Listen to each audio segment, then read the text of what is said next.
Hello, everybody. Welcome back to Arthenex Plays Pillars of Eternity. So we're about to leave the Wood End Plains after having finished exploring it and head to Defiance Bay, hopefully by means of Edelwan Bridge. So let's head over.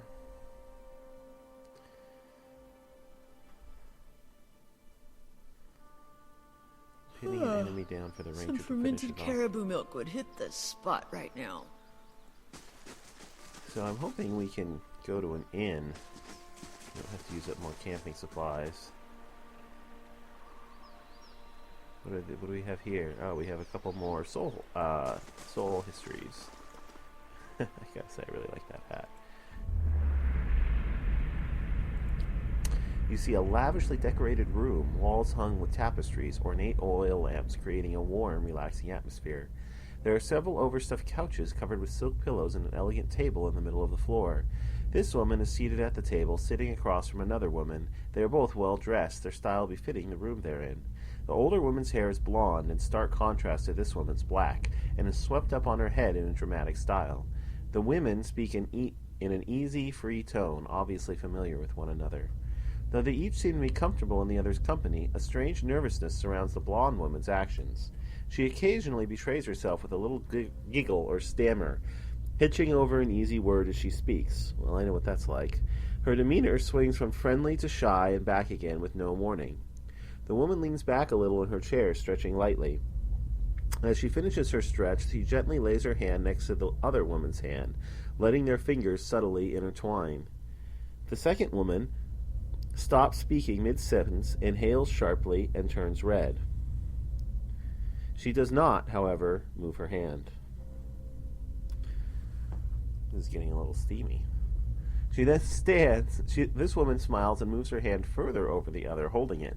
Then she then stands, moving around the table toward the blonde woman, whose face shows conflicting emotions of terror and lust. She giggles and pulls her hand out from under the other and brings it to her mouth, the red of her face deepening. This woman stops, looking down at her, eyes sparkling.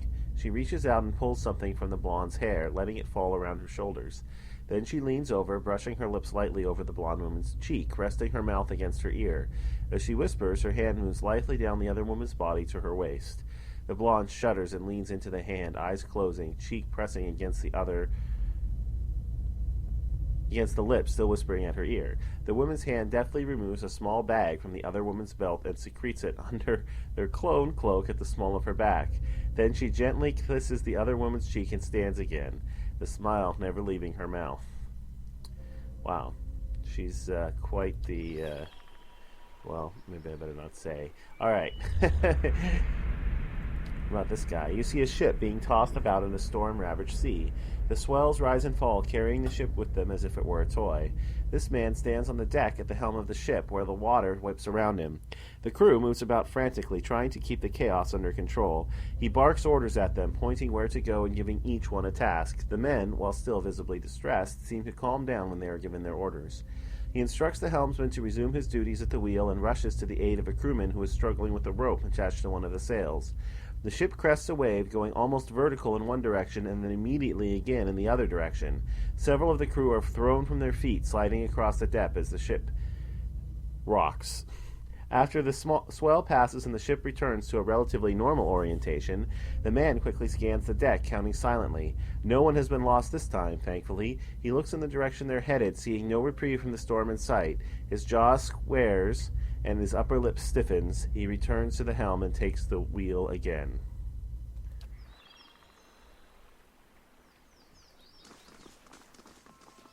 Commoner. Commoner.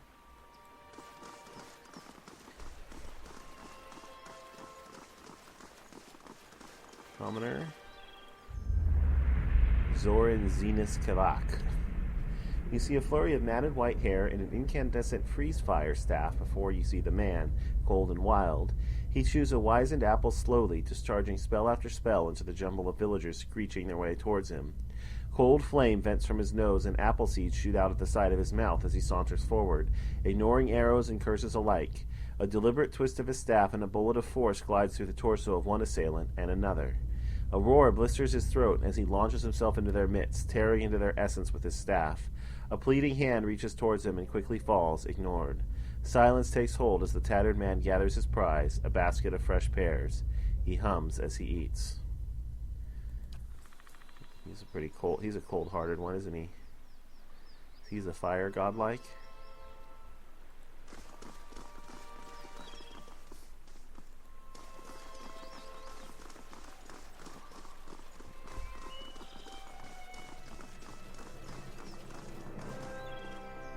Welcome to Defiance Bay, but watch yourself in our city, understand?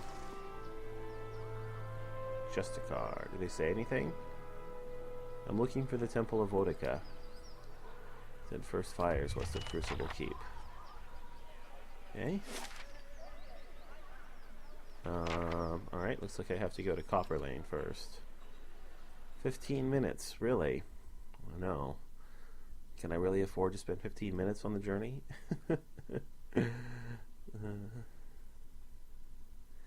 Speaking of which, I've kind of forgotten how long it will take me to complete my dungeon at my stronghold. I thought it was going to be...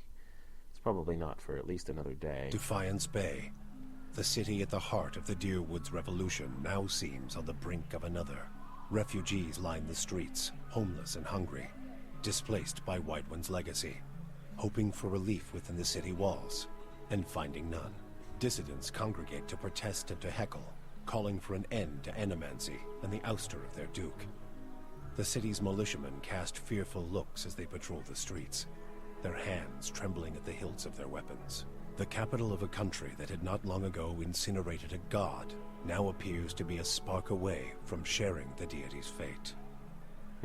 So I got an achievement, completed Act 1. So I guess this is now Act 2. A campfire would be good.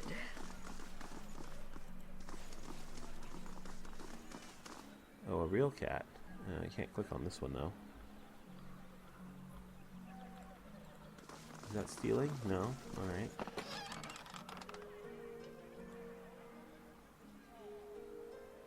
Is this food? Oh, it's some sort of drug. Plus 10 max endurance, minus 2 focus on hit, 40 fatigue for plus 300 seconds after. That can probably be stashed. Defiance Bay. I miss Adir already.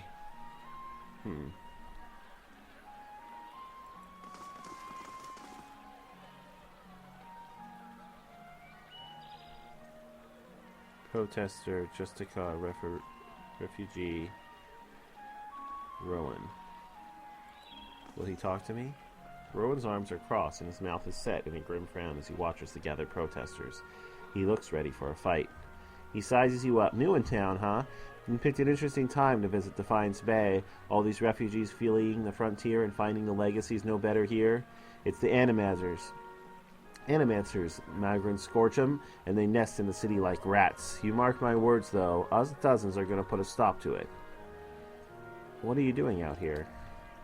Trying to get folk to see reason. We're in the midst of a crisis, and instead of purging the nefarious forces from our city, the Duke is granting Animancers dangerous liberties. What do you know about animancy? It's a study of manipulation of essence, which any sane person will tell you is the purview of the gods. The Adirans at least had the sense to outlaw it, which is the only good thing you can say about them. It's not like magic, chanting, or the soul readings those ciphers do. It's been around since ancient Ingwithian times, which is why you'll see Animancers tinkering with old Ingwithian artifacts. Trouble is, the Animancers got no idea what half those artifacts actually do, not that they'll admit it.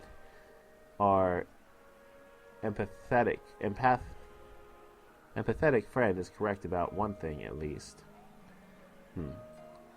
Tell me about the Dozens.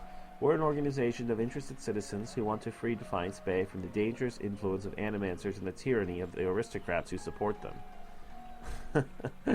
I see. We consider ourselves a militia of sorts, seeing as the Crucible Knights are little more than a flock of preening nobles in training these days. Just like a militia, the Dozens, except for the training, and the discipline, and the code of honor. Thank you, Eder. And we're always looking to expand. The more people see things our way, the better for the state of the country. You have any interest in hearing more, stop my admin's den sometime, the Expedition Hall. A lot of free thinkers in there can set straight all the nonsense the nobles and the Animancers want you to believe. Might even be some paid work out there for motivated types. Alright, tell me more about Defiance Bay. This is the capital of the Free Palatate of the Deerwood. We started out as the capital of an Nadiran colony, but we booted the Flaccid Scepter from these lands 150 years ago. No imagery there. These days we're a major port receiving trade and visitors from all over the world, but we, some of us anyway, strive to hold on to the pioneering spirit that earned us our freedom a century and a half ago. The city is divided into 5 districts: Copperlane, First Fires, Andra's Gift, Blackenbury, and Heritage Hill. Alright, tell me about Copperlane. This here is Copperlane. It's primarily a market district, but you've also got the Expedition Hall directly north of here, where you can join treks into the wilds. That's also where my fellow dozens martyrs and I tend to meet up with other concerned citizens. And that's the Hall of Revealed Mysteries. Eerie place, if you ask me, but they've got the biggest library in the Deerwood. Alright, tell me about First Fires. That's where the revolution started, hence the name. These days it's overrun with politicians and panderers, but we'll take it back someday. That's where you'll find the Ducal Palace, the Valayan Embassy, and the Crucible Keep. The Crucible Knights were the original freedom fighters in Defiance Bay, but now they're just strutting peacocks with their eyes on fancy titles and their heads up their asses. There's an old temple of Wadiki there, too. We keep it real nice for her. Alright, tell me about Brackenbury. The nobility that didn't sail back to Eder stayed there. Most of the families there trace their lineage back to the old imperial times. Other than a lot of has-been nobility, you've got Hadrit House, where Lady Webb and her spies operate, and Brackenbury Sanitarium, the main cesspit of animancy in the city. Alright, what about Andra's Gift? Got the name because it was a wetland that was drained back in the imperial days. Now it's a seedy district populated by sailors, common folk, and more than a few thugs, but it's a fun place too if you know where to look. Look for a place called the Salty Mass when you're there. Other than that, it's mostly warehouses and abandoned homes. And Heritage Hill.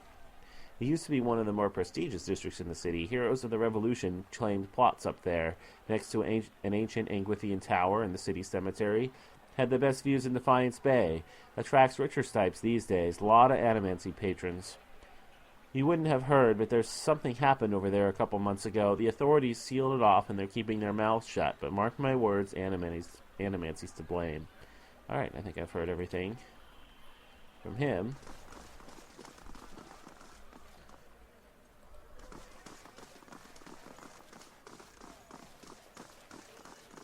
Is there anything over here? Maybe not. Goose and Fox Marketplace, Expedition Hall, Punice's house, Scrivener's Dormitory, First Fires, Catacombs. Interesting. I was gonna check. Oh yeah, we finished the dungeons.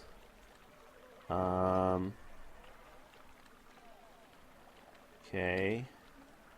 Let's buy Bright Hollow Restoration.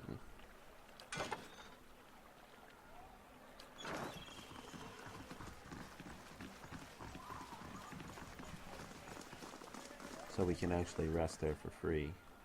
The Goose and Fox, speaking of resting, this looks like an inn.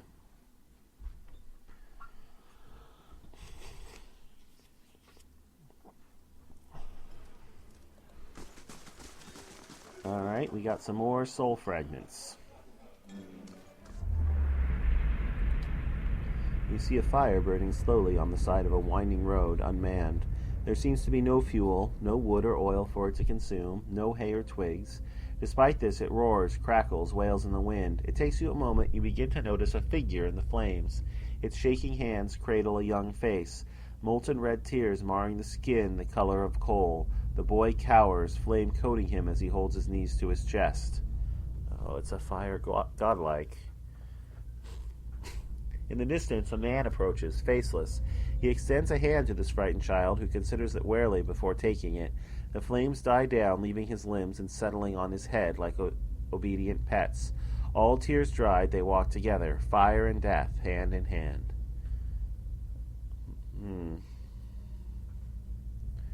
Fire godlike and a death godlike. Here's the fire one. The death one appears to not be here, though. You see a wizard playing illusions in a town square, fingers clumping color and sound from the air and weaving scenes of beauty and fright. A crowd of onlookers gasp and cheers, enthralled with the display. All but one boy, standing off to the side, mouth agape. Green eyes are pale with wonder, vision after vision playing out before him, and something inside of the boy clicks. Without warning, he bolts, disappearing into the crowd, pushing and shoving desperately. The mage finishes the show soon after, a giant silver dragon descending through the crowd and 1,000 stars exploding into nothingness. Collecting coins, he walks around the clapping crowd, bowing and nodding at each as he passes, until a small sack is dropped into his hands. The boy stands for a moment before him, small and still, and begs the wizard to apprentice him. He glances at the hefty bag, weighing it and the boy carefully. Finally, he nods and flicks gently at the bag, which disappears. "How'd you do that?" he asks, but the illusionist merely winks. The vulture. You see a hand, curled and bruised, staked to the floor with a bent metal spike. Blood covers the floor and drips from the furnishings and the walls.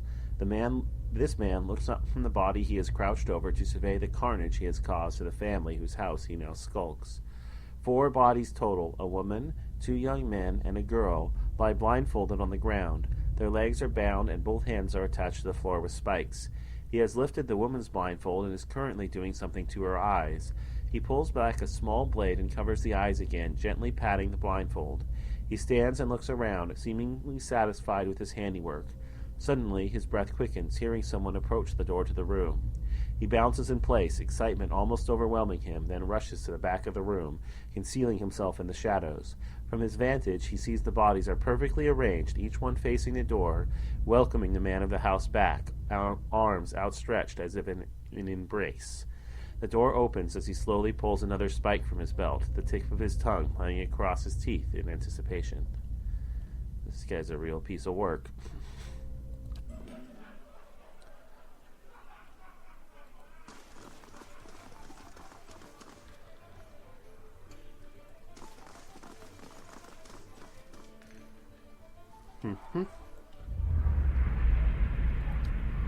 You see an impressive gathering of wild Orlans in ceremonial dress, shaded by a copse of ancient oaks. Underneath the largest oak stand 2 young Orlans, hands clasped, eyes clear as they promise to care for and love one another in the joining of their clans. An older Orlan steps towards them to speak, beard seeming to sprout from directly underneath his eyes, and declares their union complete. The jubilant Orlan clans carry the newly wedded couple away into their tent, with snorts of laughter and crude jokes, leaving the older Orlan to sit alone beneath the age-old oak. He sighs, observing the scene in the distance. He whispers a quiet benediction, glad for their gladness, and melts into the trees without another word. He has seen enough happiness for one day.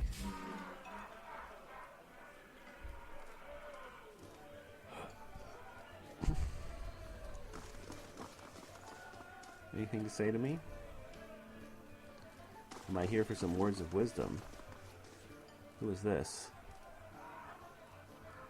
Sounds like somebody who has a quest for me.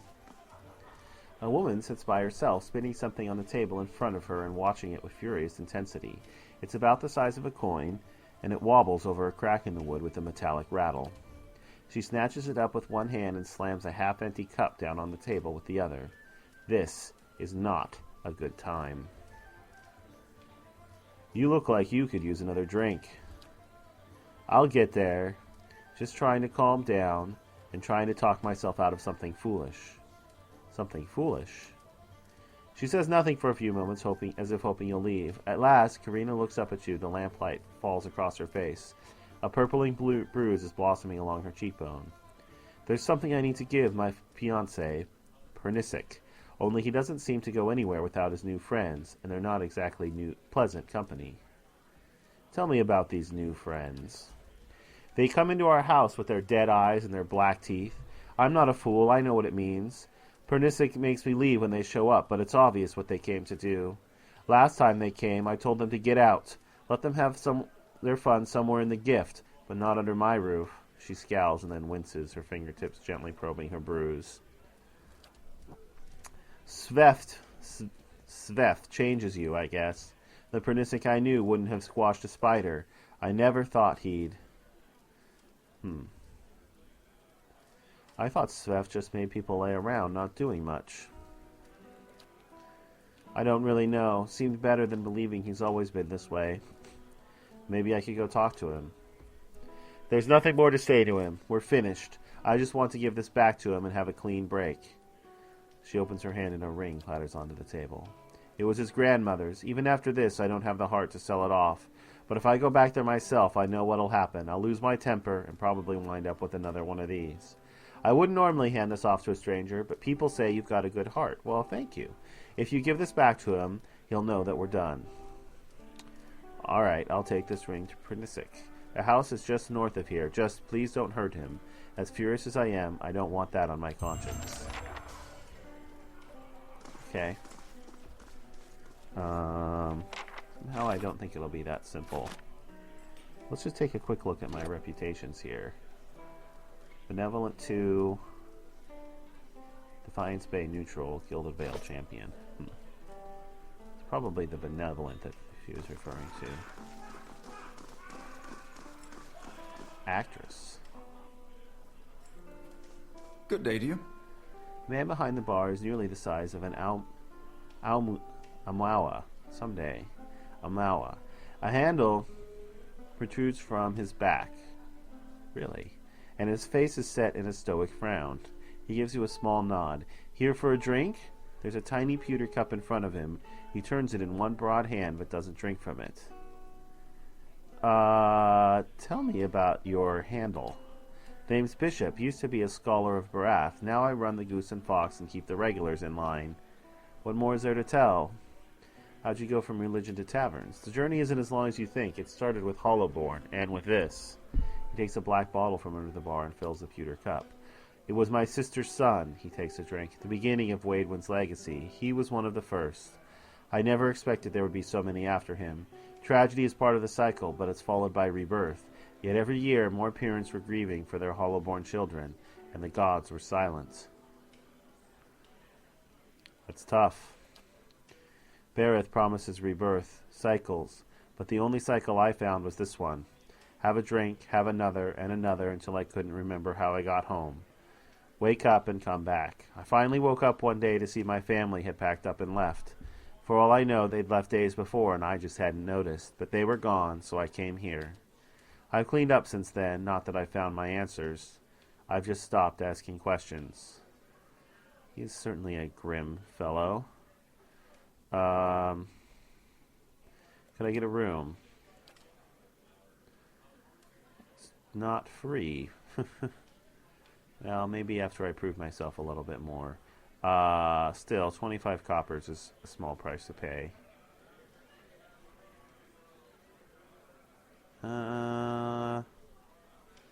Yeah, I don't want to pay 100 coppers for any of those. Let's see while I've got him here. He's got anything. Oh, he's got a dog. Feeling happy merrily to accompany you, panting merrily as it loped beside you. I have a soft spot for dogs, so I'm going to buy it. I don't think I'm going to buy any of this, though.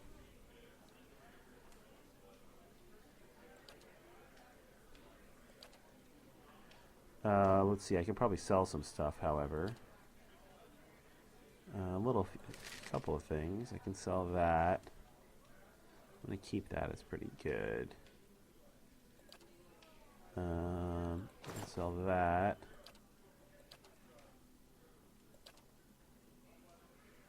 Not too much, really. I guess I could clean up some of this, but...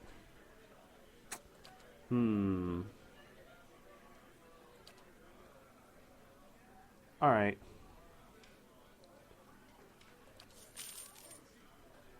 And... where's my other pets, by the way? Do I still have it in my inventory? I thought I put it in my stash, but maybe it's still in my inventory. Oh yeah, it still is. Well, I don't need it in my inventory. The cat, the undead black cat, is also going to go in my stash. And we'll have the dog instead. How do you do?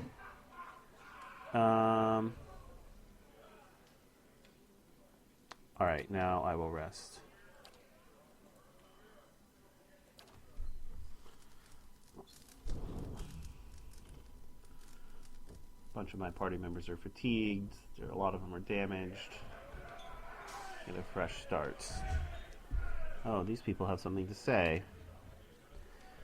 Singani draws up beside you, her fox following at her heels, and takes a seat next to you. Even if you are putting one over on me, it's nice to have a hunting party again. You've been searching for Persoc for 5 years? 5 years for me. Must be 30-something for Ichimak. Wow, the fox. What an adventure.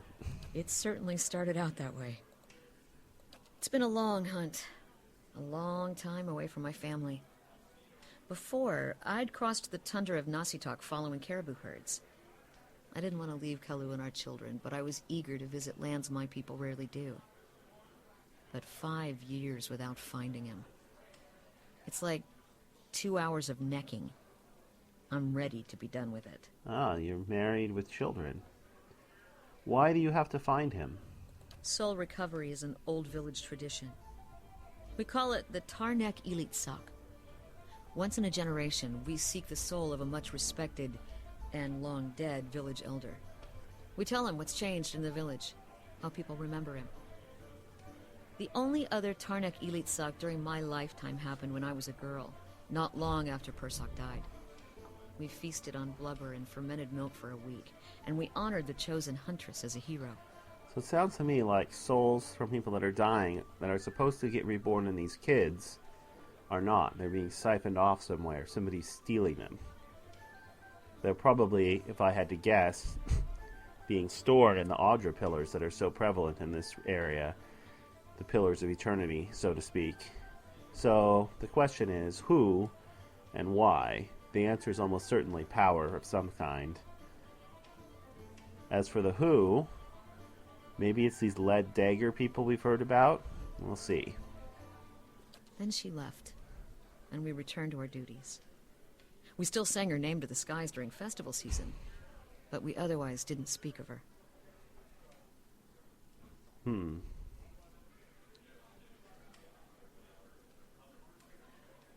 I'm sure your village still remembers you, Sagani. You're trying to say so, but I'm not so fragile. I mean my chanted in meeting halls. It's not being forgotten by my village that troubles me. But sometimes I wonder how my husband and children remember me. If they think of me often. Of course they do. They must. I'd like to believe it, and yet sometimes days go by and I realize they have not crossed my thoughts. Such days are rare, but they happen. It shames me to think of it, but more than that, it scares me. Still, there's no point in dwelling on it. More often I find myself wondering whether Persoc will remember us. You claim to see souls. What do you think? Do you remember your past lives? Yes, in fragments.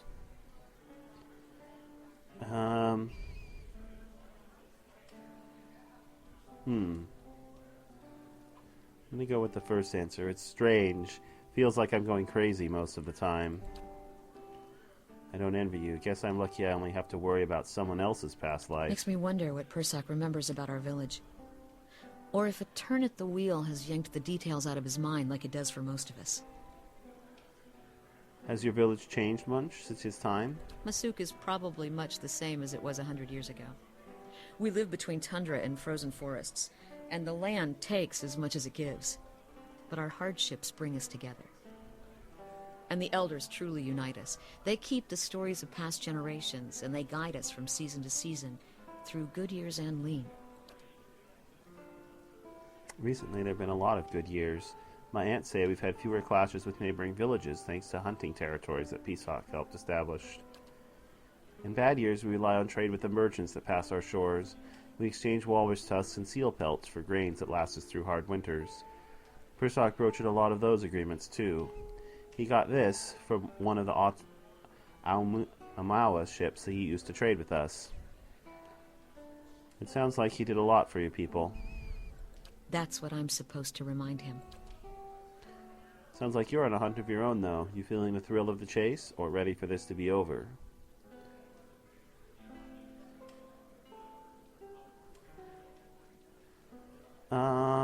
I enjoy the adventure. Every day brings something new.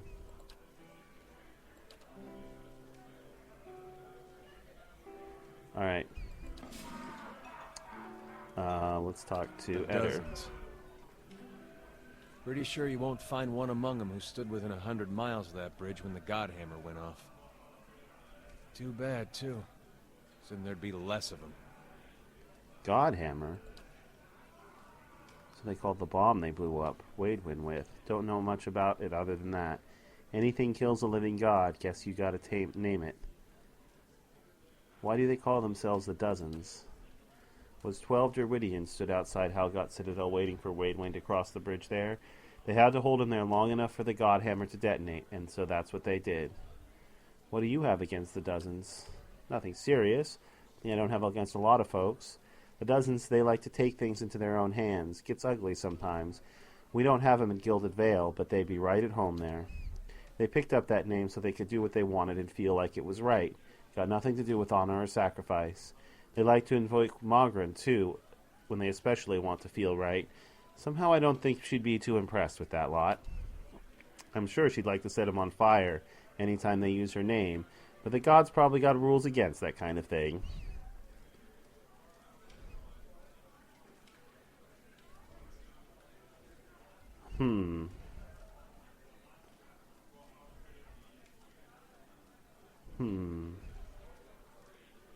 Surely Magran has worthier followers. She draws all types, seems to me, more than she'd like, I'm sure. Warmongers, fire lovers, but she does do better than that. Plenty of good soldiers said their prayers to her when we were marching towards the front lines. Have to expect that those are the types she'd prefer to talk to. Alright.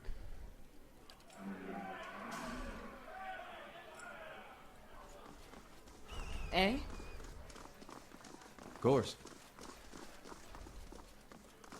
What is this? A steel gar? And another soul fragment.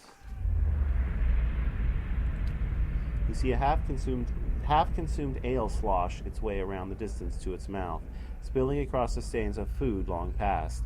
Glazed eyes glance at the brawl across the room, gaining fervor as the fight extends through the room. Another ale, he murmurs to the bartender, drowning his drink and turning towards the wall.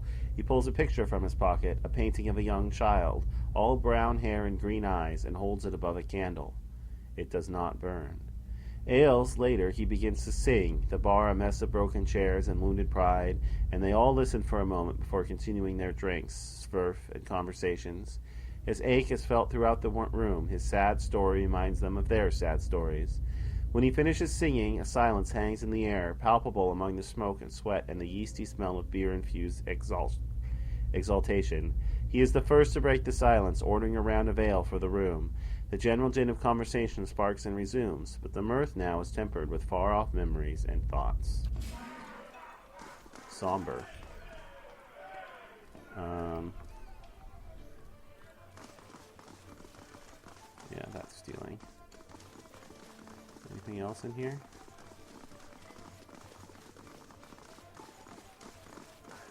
Let me see what's in the kitchens. A dwarf and an Orlan debate philosophy on the other side of the curtain. Okay.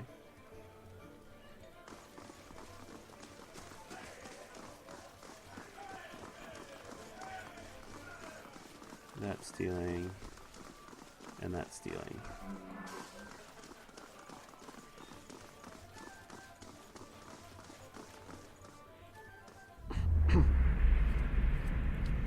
You see a mud-cloaked clearing, rain falling to the ground in large drops. This man is lying on his back in the muck, his hands holding open the maw of an enormous Stelgar that stands over him, its front paws on his chest. The heavy rain falls over them, playing counterpoint to the grunts made by the opponents. Dead Stelgar litter the ground around them, and the man's body shows signs of a difficult battle.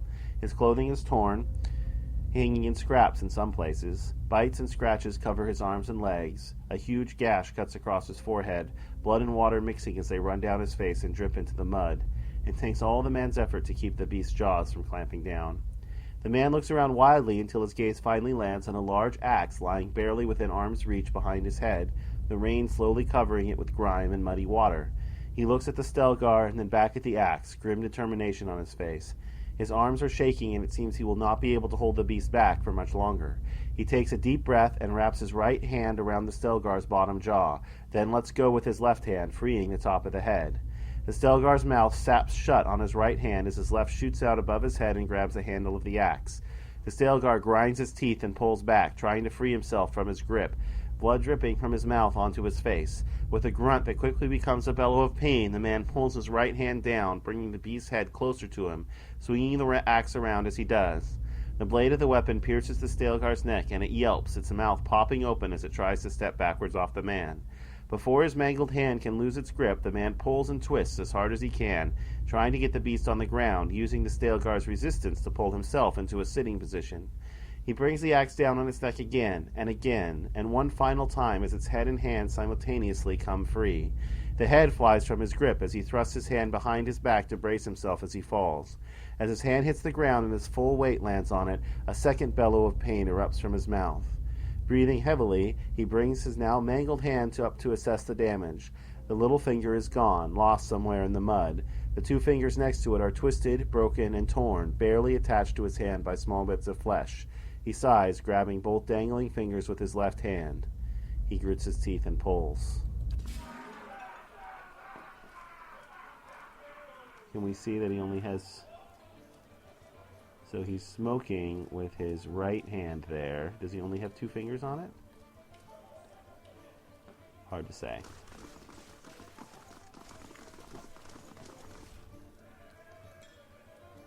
Land front and rows of the canvas bears the rough brushstrokes of a talented amateur. It drills well. 2665.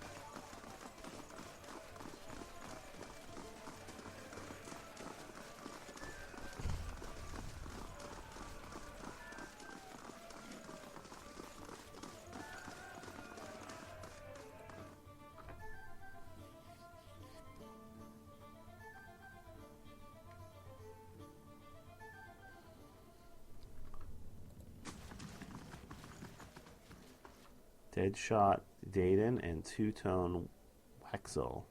Key Alpha Hurdy. These guys have anything to say? Hail and well met. An Orla man relaxes with his feet propped up on the table. Patches of dark brown skin peek out from under a full mane of blue-green hair. He and the Orlan woman with him exchange laughs and comments with a trio at the nearby table, and he spins a dagger in his hand. His hazel eyes watch you. You look like you've seen a night or two in the wilds, joining us for a drink. Who are you lot? The name's Two-Tone Wexel. The lady next to me is Key. We've had our fun with the expeditions, but we're hoping to enjoy a little peace and quiet, for the next few weeks anyway. I'm Deadshot Dated, and this is Hurley and Ilfa. We were part of a separate expedition teams, but we both suffered losses and decided to band together. Beasts, barbarians, biowax, it's a dangerous time to be an adventurer, but a prosperous one too. And here's to many more prosperous journeys. Is there something else you wanted? No? It's nice to see that there's other adventuring groups besides mine, though. Is this stealing? It does not appear to be. Yeah. No. Fruits. Take that, and I'll take the lockpicks. Sure. Eventually, I'll come up against a lock that I need lockpicks for. Hasn't happened yet, but it probably will. Is this stealing? This is stealing. Okay. You see a group of people standing on a clear patch of earth surrounded by several motionless bodies. On the ground in the middle of the group is a small figure curled up to protect itself from the kicking feet of the people standing around it. This woman is there, apart from the group, holding an enormous sword. She leans on it, using it almost like a crutch, hunched over and breathing heavily. She stares at the people and grunts, pulling herself upright and lifting the sword from the ground. She draws in a large breath, leans into a run that quickly closes the distance between herself and the group. A blood-chilling howl suddenly explodes from her. The mob freezes mid-kick and stares at the terrifying bull of a woman now charging it. She jumps at the last second, bending slightly, turning herself into a projectile, flying into the middle of the people and assaulting the figure on the ground. Everyone topples as she flies into them. She hits the ground beyond them, rolling, leaping back up, and turns to face them. She plants both her feet and lifts her sword, surveying the field.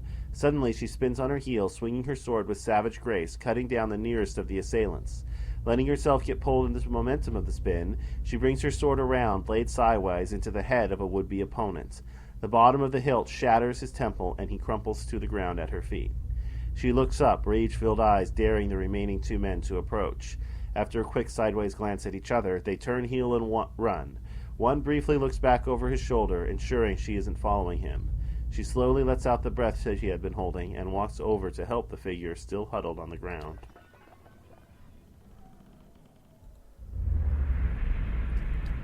You see a man standing on a dock. Sailors, soldiers, and prostitutes swarm around him, but he's watching the ship disappearing over the horizon.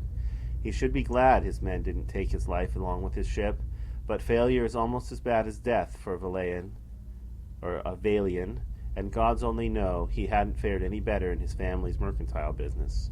It's almost a relief to see the last herald of his failure sail into the distance, sparing him the need to go back to his father and admit defeat once again.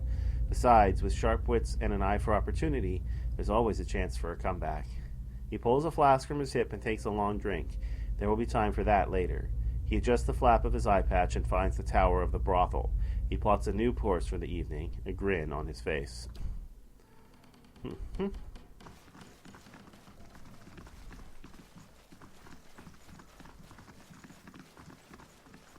this stealing? This is not. The most unfortunate tale of Favia and Burnett, a Valian tragedy. Alright. Stash that. At some point I'm going to go back and read all these books. Maybe. But I won't sell them. This is stealing. Okay? You see a grin slide across the face of a man and onto the face of a woman, younger still than he. She moves closer in the tallow light, sure and slow, tasting the anticipation on his tongue, the desire on hers. The candle gutters, sending yellow-brown light sneaking across his multifaceted eyes. She sits back, now all too aware of his luminescent horns and dust-damp blue skin. His otherness needs her breathless, but from fascination or horror you cannot tell. He reaches across a hand, trailing the line of her jaw, sibilant whispers snaking through the air, tempting, cajoling.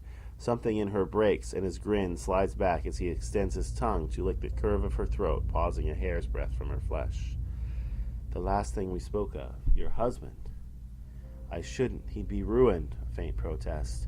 The man wags a forefinger at her, tisking playfully, tracing a line with his finger down the length of her torso, causing her to writhe. He stops it just short. She gasps. No fair, that's cheating, she pouts, childlike. Not if we make the rules. The man winks and resumes his stroke.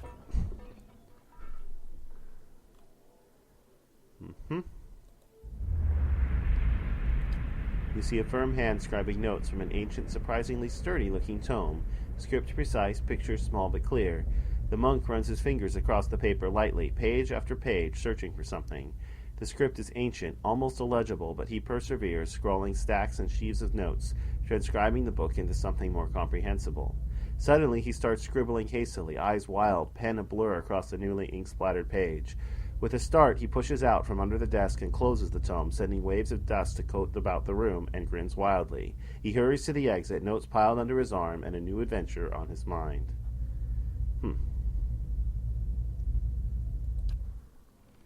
Found something that interested him.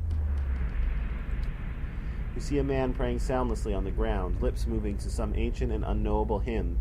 Laying in his hands, his sword sputters into blinding white light, banishing the darkness around him instantly to lurk in corners and shelves.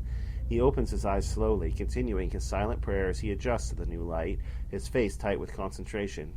He stands and begins to move deliberately towards an enormous iron door, strange symbols inscribed upon its rusted surface. His prayer gets louder, gains substance as he gets closer. Blue eyes burn with fervor as the glowing tip of the sword touches the center of the door and slides through. White light spreads across its surface, symbols flaring into life as the paladin chants. A gentle tone sounds ringing through the ancient structure, and the door begins to open.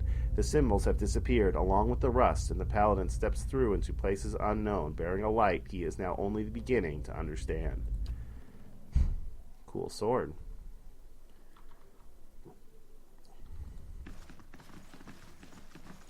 Alright, I think that's everybody in the inn.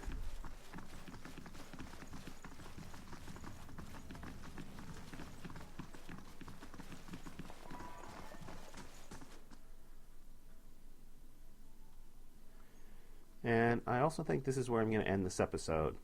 So I hope you're enjoying the kind of slow pace that I'm taking this game. I'm really, I made a conscious decision to savor it. I'm really having a lot of fun with it, and games like this don't come along very often that I can really get into. So I'm savoring it. I'm experiencing all of the different stories. And at my own pace. So hopefully you aren't getting too bored watching me read all of these soul fragments. But anyway, if you enjoyed the video, please consider liking it, as it does help out the channel. And if, of course, you're enjoying the slow pace of the series, as well as the difficult fights that I'm getting into, then subscribe to the channel for more of the same. Either way, I hope everybody out there has a terrific day.